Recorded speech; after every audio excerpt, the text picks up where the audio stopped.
Welcome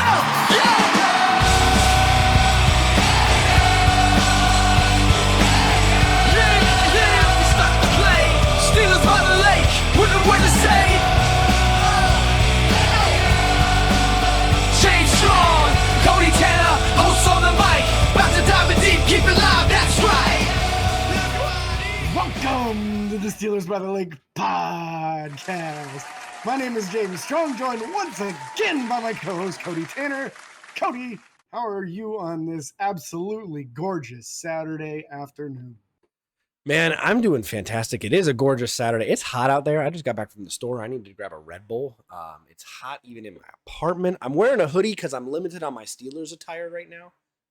So, you know, when we're done with this show, this is going to be off my body very quickly. But James, how are you doing? Doing pretty good, man. Look for a GoFundMe. We're going to put one up for Cody for some Steelers t-shirts. No, that won't be happening. Just playing, everybody. But looking forward to getting another show in here. We got the big show, the super show next week. Yep. We're going to have 4 of us. Might be a little bit of question as to who our 4th guest is at this moment. We're trying to lock it down. Nick Pretzel's going to be joining us for sure. We're hoping to get Noah to join us as well. If not, we'll find another one because we feel like 4 is appropriate. Yeah, it's going to be 4 is appropriate and 4 is tough for next week's show. Yes. We're not going to give you guys any kind of clues or hints to what we're doing yet. You don't want to tell them? No, I don't want to tell them. I think they should know, Cody. Okay, fine. You tell them. Listen, so here's what we're going to do next week's show. We saw Steelers Depot do this, thought the idea was awesome, would love to do it ourselves.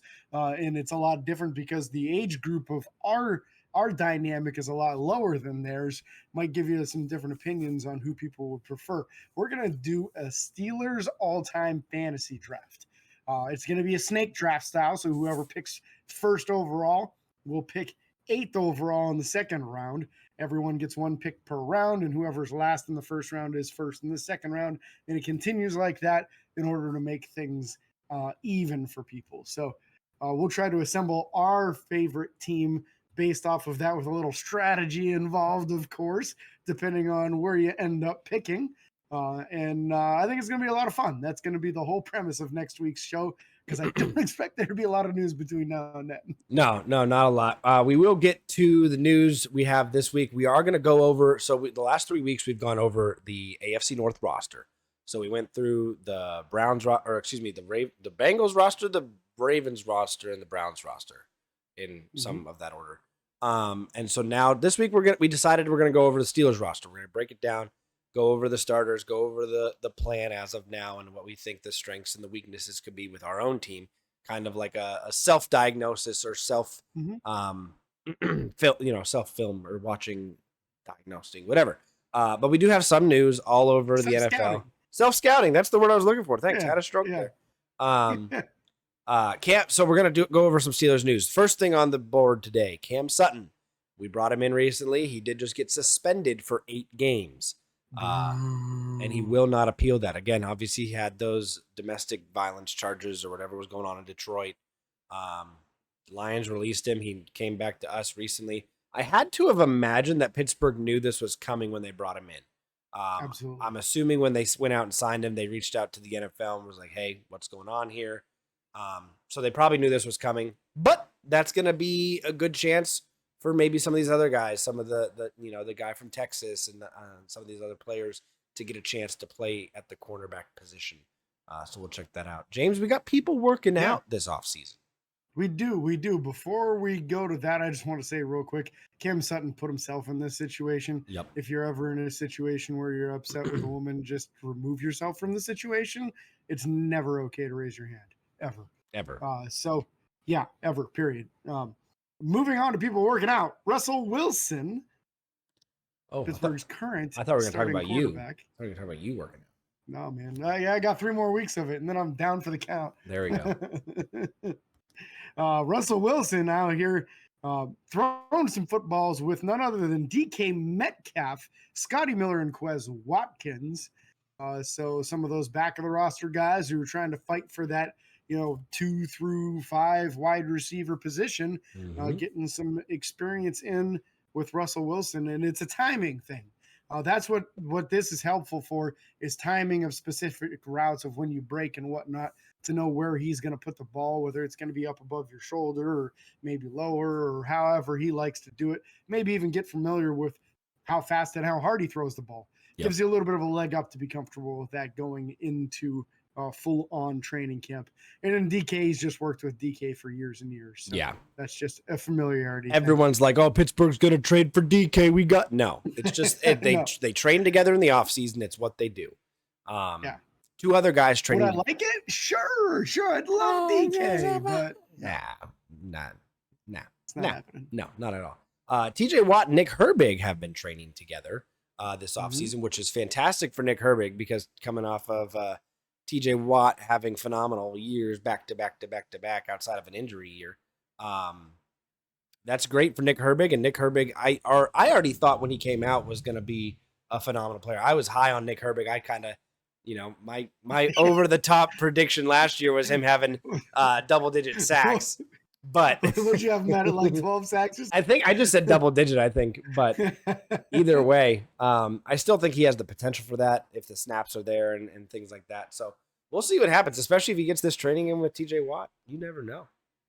Yeah, and let's be real. Last year, he was the number 4 outside linebacker. This year, he's going to be the 3. Mm-hmm. So he'll be that first one coming in when somebody's tired, or if they have like a uniform malfunction, something going on with their helmet, or a shoe comes off, or whatever. He's going to be the one that runs on first. Yep. So that gives him a real advantage. He's going to get more snaps than he had last year. I wouldn't be surprised if it's almost double the amount of snaps he had last year. Yep. And with his win rate last year, if he would have had the same amount of snaps as a starter, he would have been one of the top most productive players in the league, because he had an absolutely incredible win rate. Mm-hmm. So that's just something that we can only look forward to. And when you're training with the best in the league, because let's be real, that's what TJ Watt is. He's the best sack artist and pass rusher in the league. Hands down. Hands down. It's not close. Sorry. Anyone who disagrees, you're wrong. Sorry. Micah who? Sorry. Miles who? Mason who? Miles Bum. Yeah, so I'm super excited for that. James, the next one is one that I'm both excited for and concerned about. Justin Fields throwing with George Pickens. See, you haven't thought this ahead. You haven't thought ahead of this. I have. Okay, go ahead. This is exciting because Justin Fields, let's be real, at this point is the future at the quarterback position. That is the investment. I mean, I realize he's on a 1-year deal, or maybe 2. I think it's 1. 1 year left on his deal, same as Russell. So 1-year deal, but this is the guy that we brought in to try to see if there's a future with him. That's why we brought him in. It was kind of the trade-off with Kenny. But throw him with George Pickens, so that's very exciting. George Pickens is the future for our wide receiver room, or at least we would like to see that. With that being said, George Pickens is very vocal when he's not happy. He's not quite AB, but he's a little bit of a drama man. He's a little bit of a, what the heck, what's going on, blah, blah, blah. It's more of his reactions and stuff. And I'm sure he makes comments on the sideline probably. Here's my fear. Week 1, week 2 comes along, and he's not having the connection that he's going to have with Justin Fields, with Russell Wilson. And he's going to make a comment, Justin would have made that throw, or put Justin in. This is where I don't want to see that disconnect from a roster standpoint. So I'm very interested to see how this is going to play out. I love the fact that they're practicing together, but I would like to see Justin and Russell working with all these receivers, not just one of them with a few of them, or one of them with one of them. So yeah, we'll see what happens. I can see your point on that. I think that's a valid concern, because George has been outspoken. Yep. Even when he isn't necessarily telling people what's on his mind, his body language shows it. He can sometimes be the guy that's slamming his helmet on the ground and kind of like just flopping into a seat on the bench. So these are all things that should be a concern. Hopefully things go so well at the beginning with Russell Wilson that you don't have to be concerned about it. So we'll see how that all plays out. But at least you've got your number 1 wide receiver and your number 2 quarterback practicing together. That should go well for when they do play together on the field. Yep. We'll see what happens. James, before we go talk about the Steelers roster, we're going to transition into some sad news. Do you want to talk about that? Yeah, and I think let's touch on the other one after this that we talked about. We weren't sure if we were going to discuss or not. First one being wide receiver Jacoby Jones, former Pittsburgh Steeler, former Baltimore Raven. Unfortunately, appears to have passed in his sleep overnight. He was 40 years old, found dead in his bedroom in his bed. So, Yeah, that's pretty never a good. awful to hear. It's never a good sign Yeah, passing away in your sleep. yeah.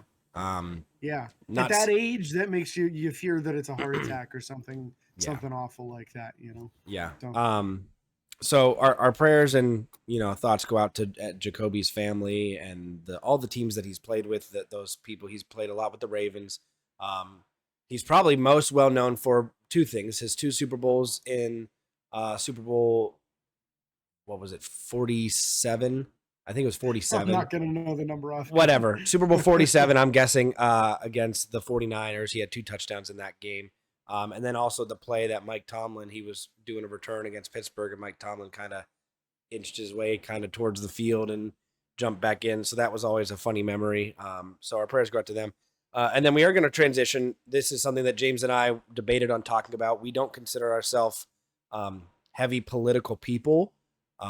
We don't argue about politics or anything like that. We have opinions about things, and that's about it. But we do want to make a stand with America right now and say that the assassination attempt on former President Donald Trump was not okay. Nothing about it was okay. I think people that are saying, darn, he missed, and oh, they should have hired a better shooter, are just ridiculous and not American at heart. I have as many disagreements as anybody else does about certain things, and I have my own opinions, but we live in America. We live in the land of the free. If our soldiers are out fighting a war where we don't have the freedom to agree to disagree, then what are we fighting for? I don't care who it is. I don't care if it's my worst enemy. I'm going to pray that they're safe and not getting shots at their head. And so I just think that if this was Joe Biden, I would be saying the same thing. And I Yeah. didn't, and I'll flat out say I didn't vote for Joe Biden, and I'm not gonna vote for Joe Biden. I don't mind saying that. I don't think he's capable of leading, but we're not going to get into that right now. Even if it was Joe Biden, that's not okay. James, if you want to talk briefly before we move on. Yeah. Yeah, I just think it's a sad state for people to be so full of hate that A, they would try to do something like that, or B, endorse it or even make light of it. So just a real sad state for so many people in this country to allow that much hate in their hearts. Man, life's too short for that stuff, man. In having different opinions from someone politically should never be something that allows you to divide one another, from friendship, from family, from anything. Yeah. So, I've seen a lot of that over the last few years.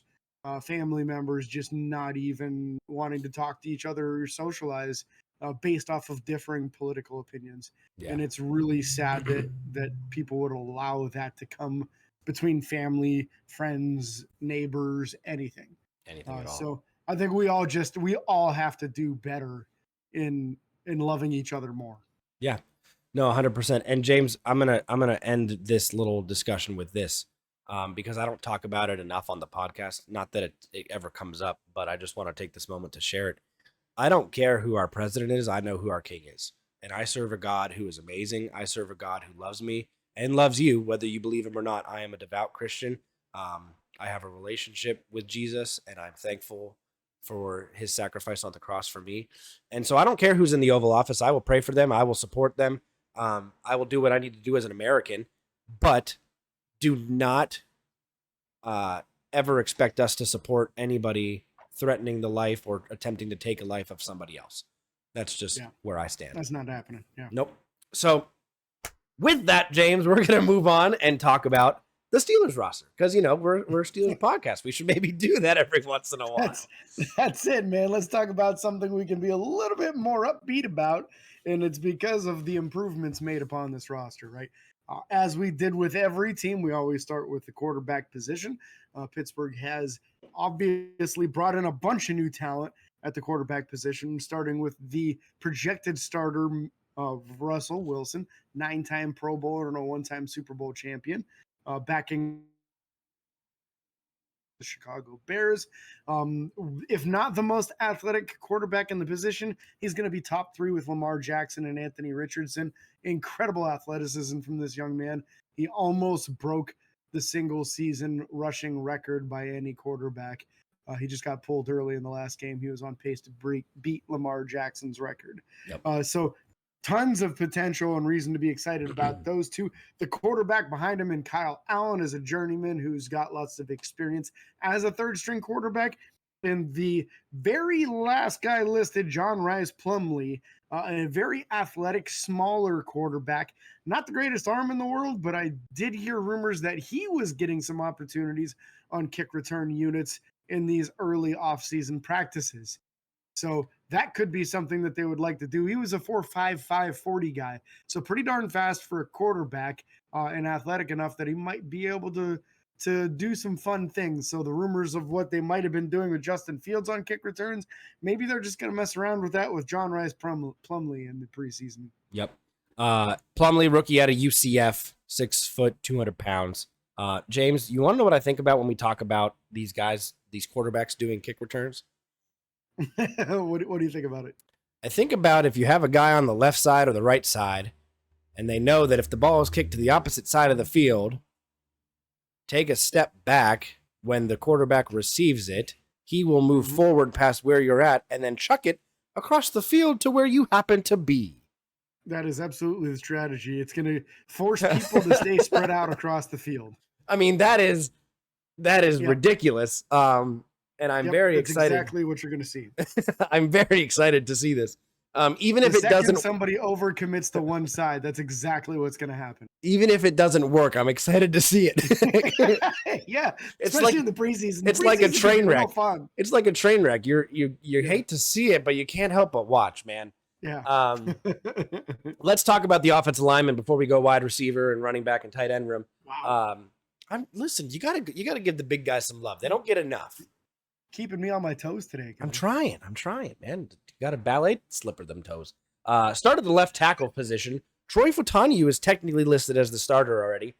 Don't know how real that is or whatever. Interesting, since people in Pittsburgh are calling him the starting right tackle. Yeah, we're going off of ESPN's depth chart. This is just to talk about the roster.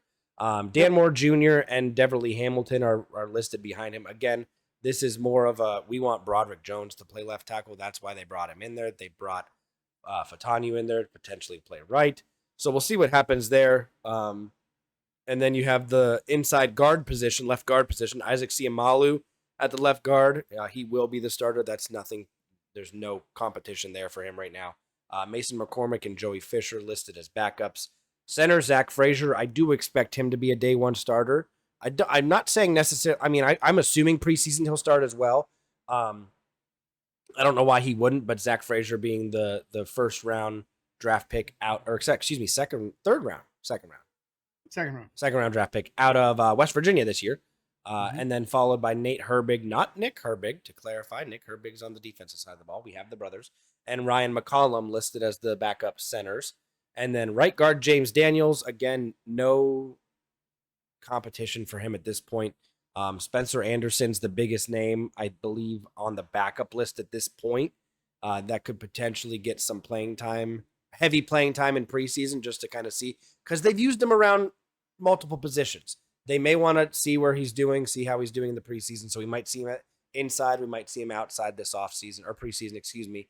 And then Anderson Hardy listed as the backup there. Anderson Hardy being the player he is not a rookie. He's out of Appalachian State. I don't remember when he was drafted or where he was drafted, or if we brought him in undrafted. I can't remember. And then Broderick Jones listed as the starting right tackle. Again, that's just what ESPN says. We've talked about that. Dylan Cook and Tyler Beach being the backups at that position. James, a young offensive line to say the least.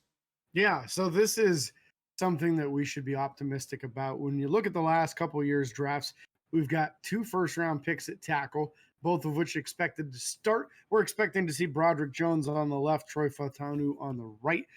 So that doesn't really matter as far as ESPN's order here. I think we'll get an official one from Pittsburgh as soon as camp breaks, or as soon as camp starts, I should say. And then I would also expect Nate Herbig to get the first starting reps at center. I don't think they're going to just hand it to Zach Frazier, but I also do expect Zach Frazier to win that job over pretty quickly. Yeah. Um, Lots of good reports on what's going on with Nate Herbig at the center position. So it might be a little bit better battle than we realize at this stage. Also, the backup guards I feel is kind of interesting. They've got them listed opposite of what they're likely to play. Mason McCormick did play left guard in college, but was practicing almost exclusively at right guard thus far into the preseason. He's probably going to get some time at both spots, but the rumor is they don't have any intention of re-signing James Daniels after his contract is up, which is up at the end of this season. Yep. So it could be that next year we're going to see Mason McCormick starting on the right side. So I think we're going to see a ton of him on the right side in the preseason in an effort to get him comfortable with that position. Also, Spencer Anderson rumored to be practicing just as a guard now, so may not see him at tackle much at all. Ooh. And again, I think this might give us a little more insight to the future of the group, right? If it's Mason starting next year at right guard, maybe the plan is 2 years from now for Spencer Anderson to start at left guard. Yep. Get him a little more experience. He came out as a pretty strong individual with good measurables, good athleticism. So why not give him a shot? So it could be that the entire long-term starting offensive line is already right here on paper in front of us. Yep. And might be solidified in a year or two, and then be that starting five for the next 6 to 8 years. Yeah. Yeah. I mean, you never know. Real powerhouse group, man. This is a lot of dudes that their bench was in the upper 20s, the lower 30s. Like all of them are up there. They are strong people movers, man. So what you're telling me is we're going to have a good run game this year. It should be dynamic, bro. It should be very dynamic. Let's talk about why, James. Let's talk about why. Let's go to it. First off, Najee Harris, the first round draft pick from 4 years ago now. Yeah, I mean, this is going to be his fourth season. 3 years. So 3 years ago, technically. Yeah. Najee Harris. And then he is a monster runner, angry runner, one-time winner of the NFL's Angry Run Award. And then you also have Jaylen Warren, another angry runner, just a little bit smaller, a little bit more compact, able to fit through tinier places, if you know what I'm saying. Those holes weren't always big for blocking last year. And then even more in particular, or even more interesting in my opinion, Cordarrelle Patterson is the third string running back listed. He's had also won an angry run last year. Oh man, we got 3 angry run awards. That's crazy. We got 3 angry run winners from last year. And then LaMichael Pirine backing him up, more than likely not going to make the roster, maybe be on the practice squad. He was drafted in 2020 to the New York Jets, but bounced around from team to team since then. Yeah, this is a deep running back room. This is the deepest running back room Pittsburgh's ever had. You know, I can think back to when I don't know when we brought Willie Parker in, but I remember when we had Jerome and Deuce Staley, and like that was, or maybe it was Willie Parker and Deuce Staley. I don't remember, but that was about the deepest I remember this offensive line being, other than today. So, and one dark horse I would say to keep an eye on. I've heard a lot of good things in the preseason on the running back, the rookie undrafted guy out of Georgia, Dajuan Edwards. So look for him to make a little bit of noise, most likely, as things move along in the preseason here. They're not going to put Najee Harris and Jaylen Warren and Cordarrelle Patterson on the field much. Nope. You don't need to. They'll each get a couple of snaps. They might each only get one drive, and by the time we're halfway through the second quarter, we're already on the 4th, 5th running backs. So look for him to get an extensive look and probably look pretty good between an offensive line that has a pretty good amount of depth of starters or starter-capable guys or guys with good experience or high draft picks. So I think that's going to be a fun thing. Let's do tight ends before we go to wide receivers here, Cody. I like it. I like it. I like it as well. And it starts with Pat Freiermuth coming off his worst season so far, but his first 2, both over 60 catches, which put him as the second tight end in NFL history to record 60-plus catches in his first 2 seasons. Had he been healthy all season, he probably would have done it last year as well, but missed a bunch of time last year due to injury, unfortunately. Darnell Washington backing him up is just a mammoth of a human being, an excellent blocker who has good athleticism and excellent ability to high point a ball. It has been frustrating that that ability has not been used thus far. I fully expect to see that used particularly in the red zone this upcoming season, as Russell Wilson is someone who is extremely efficient in the red zone. Look for him to take advantage of the fact that he's got a tight end that's 6'7" and can jump through the roof.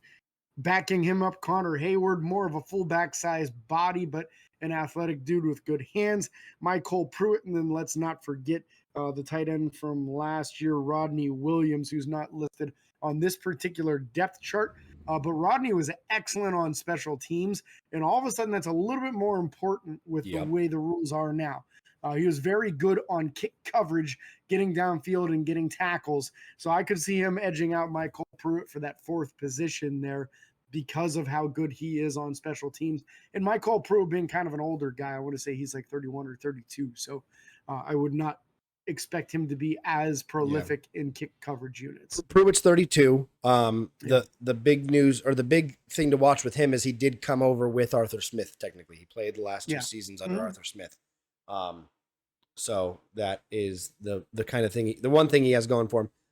Let's not forget the fullback, also Jack Coletto. He is the only fullback listed. Obviously, we've used Connor Hayward in that position. But this is Jack Coletto's first season at Oregon State. 25-year-old is 6'3", 237 pounds. So decent sized boy. We'll see what happens. I'm assuming we're going to get to see him a little bit in preseason. I just don't know to what extent. Is it special teams only? Are we going to run with the fullback and not have it be Connor Hayward? What are they going to kind of do there? We'll kind of see that. The wide receiver room, James, is deep. Very, very deep. So the first 3 listed are George Pickens, Van Jefferson, and Roman Wilson. George Pickens obviously being the high caliber superstar that we've seen him be on occasion. Van Jefferson has won a Super Bowl with the Los Angeles Rams. They were the LA Rams when they won that. And then Roman Wilson being the rookie that we drafted this year.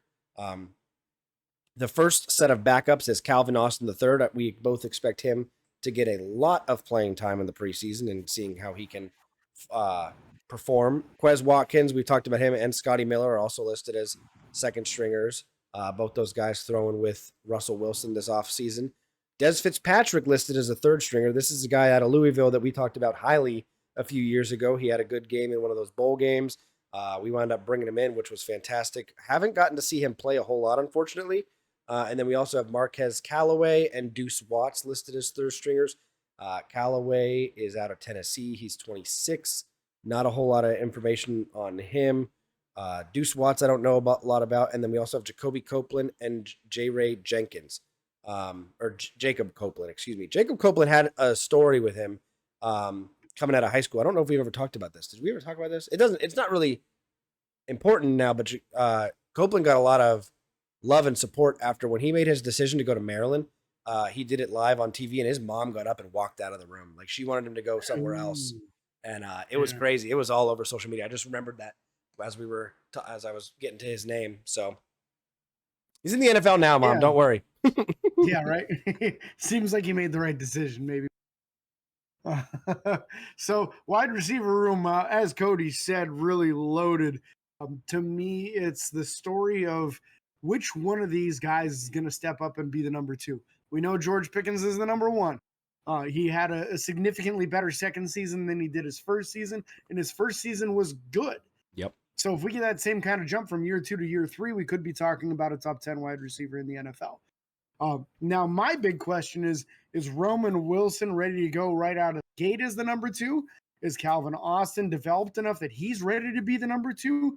Or are we going to rely on one of these Van Jefferson, Quez Watkins, or Scotty Miller types to be the guy that fills in there? They've all been basically the number 3 or 4 wide receiver everywhere that they've been. So they fit in the room as far as having good, experienced depth guys. Also, the team speed here is incredible. Every single one of these guys, other than George Pickens in the top 6, all ran in the 4.3 range somewhere. Some of them as low as 4.33, like Calvin Austin. The rookie Roman Wilson ran a 4.39, and the other 3 guys were all in the 4.3s as well. So there's an extreme amount of speed, which should help with stretching the field, which is great when you're talking about 2 quarterbacks that were 2 of the most accurate on deep balls in the entire NFL last year in Roman Wilson and Justin Fields. So that's an exciting Russell thing. Wilson. Don't overlook Dez Fitzpatrick. We've been talking about Dez for years. He always looks good in the preseason. One of the things that he excels at in the preseason is in kick coverage and making tackles. Yep. Both of the starting gunners from last year are gone. They're not even on the roster. So that is a wide open position battle this upcoming year. And a guy like Dez Fitzpatrick could squeak his way onto the back of the roster due to his excellence on special teams. So that's definitely something to look out for, in my opinion.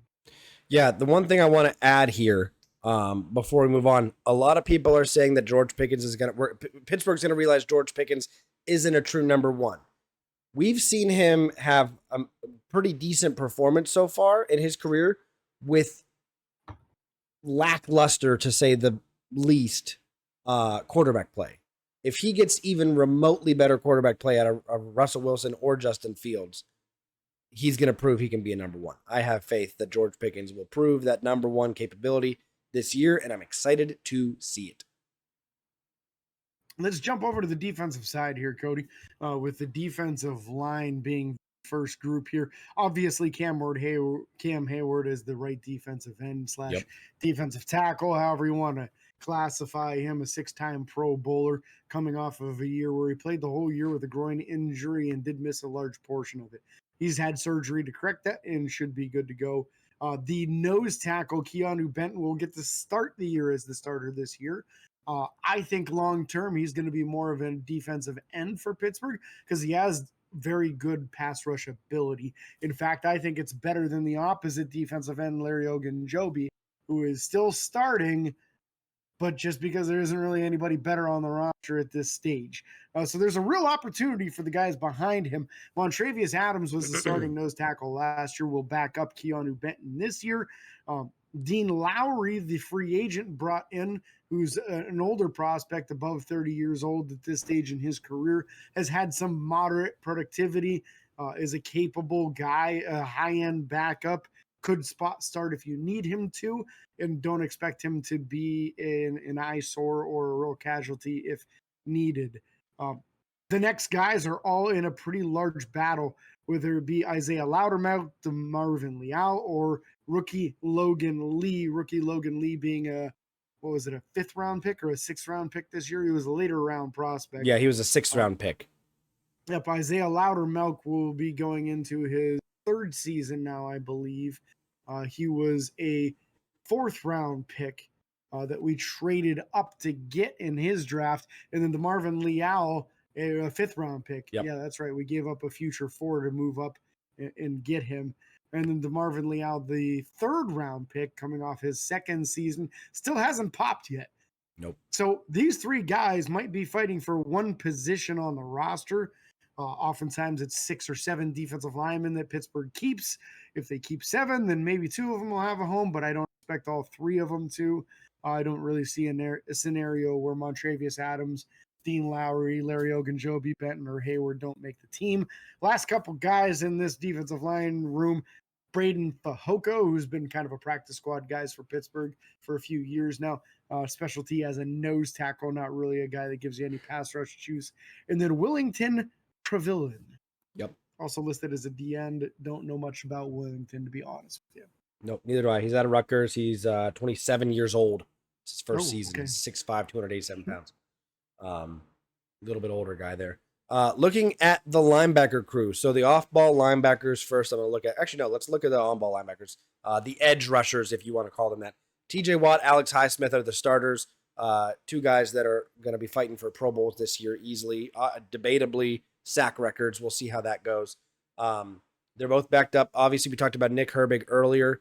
Then there's also Jeremiah Moon. He is played 1 year with the Ravens last year. So we brought him over after that. So he's obviously played with Patrick Queen. We'll get to that at some point. We also have Julius Welshoff and Jacoby Windman are the 3rd stringers there. Julius is a rookie out of Germany. We brought him over from Germany. And then the other guy, Jacoby Windman, is, I believe, also a rookie out of Michigan State.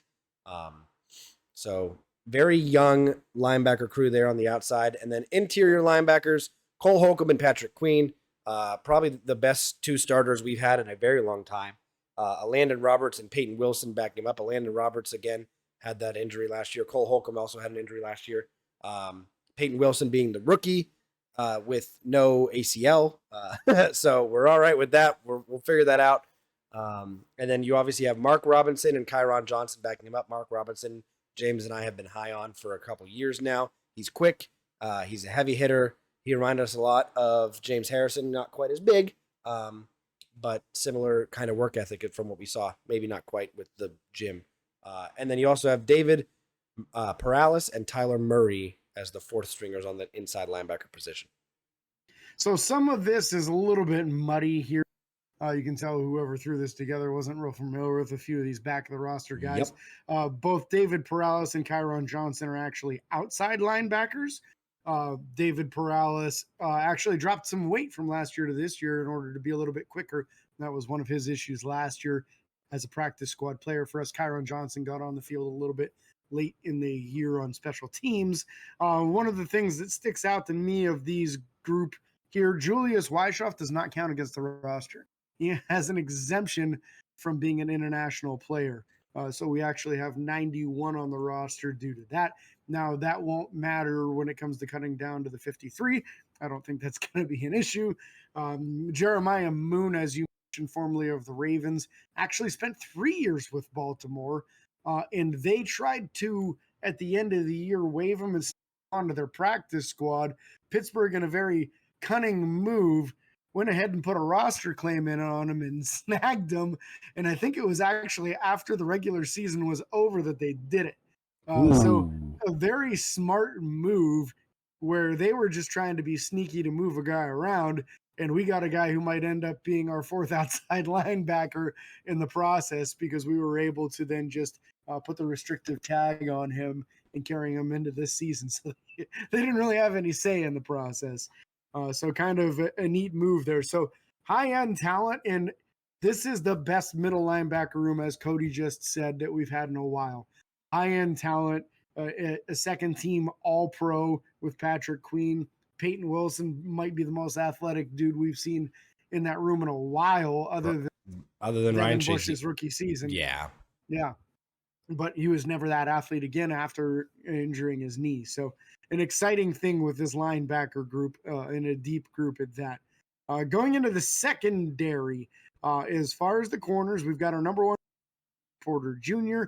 The starter slated opposite him will be Dante Jackson. They've got Josiah Scott listed as the nickel corner, but it'll be Cameron Sutton. He is, of course, suspended, so you can't really factor him in early on in the season. Anthony Averett will be backing those gentlemen up along with Corey Trice and Darius Rush. And then some gentlemen further down the list, we've got Graylin Arnold as a backup nickel corner and Kalen Barnes, also Thomas Graham Jr. In the extreme backup positions. The real key here is, do we see the development out of Darius Rush? Do we see it out of Corey Trice? Is one of those guys able to step up and be that number 3 or 4 corner and kind of fill in while Cam Sutton is out? And is it Josiah Scott? Can Josiah Scott do the job? Also, they don't have Beanie Bishop listed here as the undrafted rookie out of West Virginia who turned a lot of heads already in camp. Expect for him to make some splash plays also through the preseason and really push for that starting nickel job. Yeah. James, you and I have talked about this before. The big question here is going to be who can come in and step up and be that outside corner? Who's going to step up and be the nickel when Cam Sutton's not back and not there yet? I'm very curious to see how they do this and what they do. They may play around with different things, different guys. We're going to see a lot of movement in preseason, so I'm excited. Excited to see what they do. Looking at the safety position as we get near the end of this roster, strong safety Deshaun Elliott, backed up by Miles Killebrew, the man, the myth, the legend, the punt blocker, Miles Killebrew. Let's clarify. And then also behind him is where they have Ryan Watts listed as strong safety. I don't know what they're doing, but Ryan Watts is listed there. And then you also have Nathan Meters listed behind him as well. Deshaun Elliott coming in. This will be his first year with us. I am excited to see what someone with a little bit more playing time and a little bit more experience can do to help allow Minka to be Minka. I don't think I've ever said Minka that many times in a row. But I'm excited for that. Miles Killebrew, obviously, been a team captain on special teams before. Excited to see what he does. And then it's just going to be back of roster guys that are fighting for maybe practice squad positions. Free safety, Minka Fitzpatrick, DeMonte KZ. Those guys are pretty much locked in. Jalen Elliott, we got to see him a lot last year. We talked about that. Actually, hang on a second. Okay, yeah, we saw him. We talked a little bit about him last year. Yeah. And we're excited. Yeah, he had a decent preseason and got a chance to play a little bit during the regular season. Did he have? I think he had a pick in the regular season too, if I'm not mistaken. I could be wrong.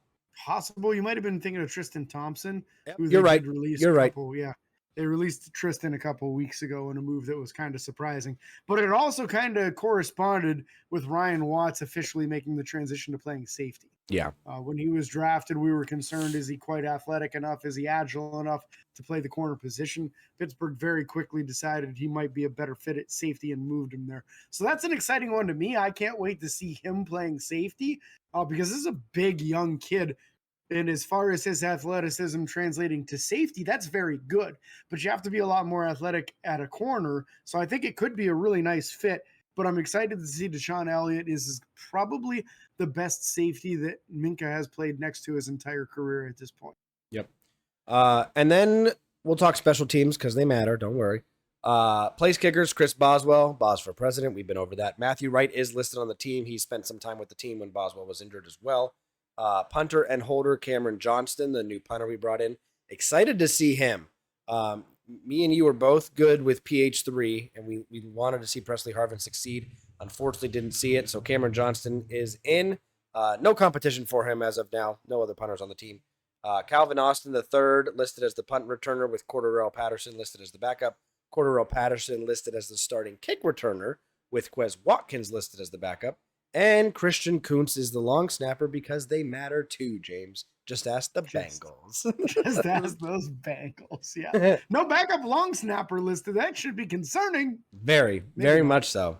There's probably a tight end or somebody that's got some experience doing it. So it's probably the Pruitt guy or whoever. Who knows? Yeah. But with that being said, that's going to wrap up today's episode. Again, be on the lookout for next week's super episode as we go ahead and do the all-time Steelers fantasy draft. It is going to be an interesting show, to say the least. So be ready for that one. It'll be very exciting. James, you got anything else you want to say? No, that's it, man. Just happy to get another show in, and it's so close to this regular season and preseason starting up. I need some football on my TV, my guy. I need some football on my TV. Can't thank you guys enough for listening or watching. If you're on YouTube, remember to like and follow on Facebook, Twitter, Instagram, TikTok, and YouTube. Subscribe, ring the bell. It's free. Don't cost you a thing. Don't forget the 5-star reviews on Apple Podcasts. Make James here very, very happy. He might do a happy dance on the show for you. You never know. And again, this is James and Cody signing off. Peace.